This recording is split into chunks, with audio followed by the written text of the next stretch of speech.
Yay! Wala pa. Ano? Ang dilim na. Nakikita mo ako? Hindi na kami nakikita. Brown out sa ano? Brown out sa SM. Ano ba yan? Kaya kami pumunta dito para magpalamig. Bumalik na yung ilaw. Pumunta nga kami dito para magpalamig. Tapos mag-brown out pa.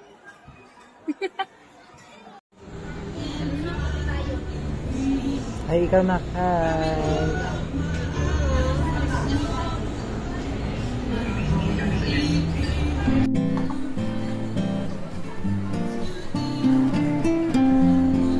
Konti lang yung rice.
Located ang Nabe Japanese Izakaya Hotpot sa SM Grand Central.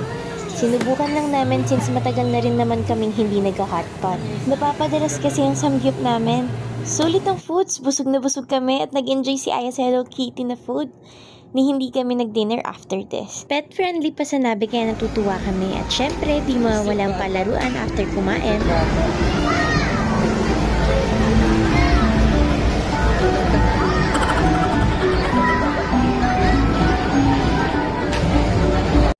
Madali game!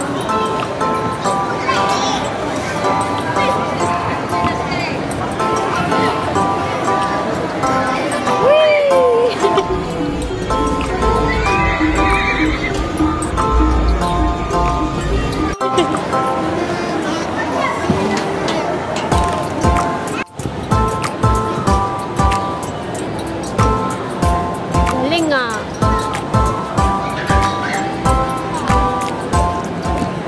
Galing naman!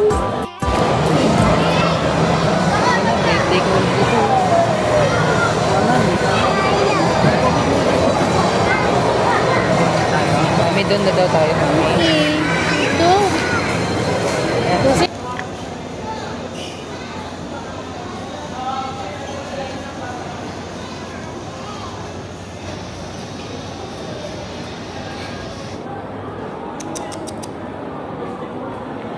No. No. No, no, Kiki.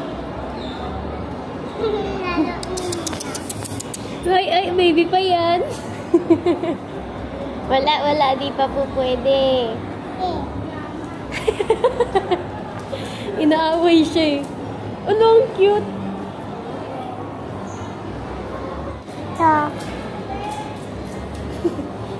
Parang pusa. Ang bibig niya mag-scratch. Since mag-release stage ko pa nito, nakakatuwa lang na we can buy a chocolate cake na kahit walang okasyon. Kahit walang We're enjoying it as a family. Kaya, craving satisfied talaga.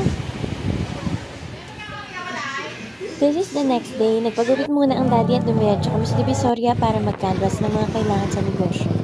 Yung totoo, canvas ba talaga o food trip? Mag-food trip. Init na natin. Apo. Salamat po.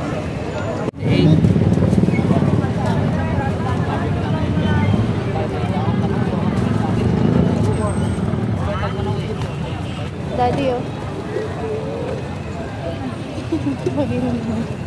Ano sa'yo, Chris?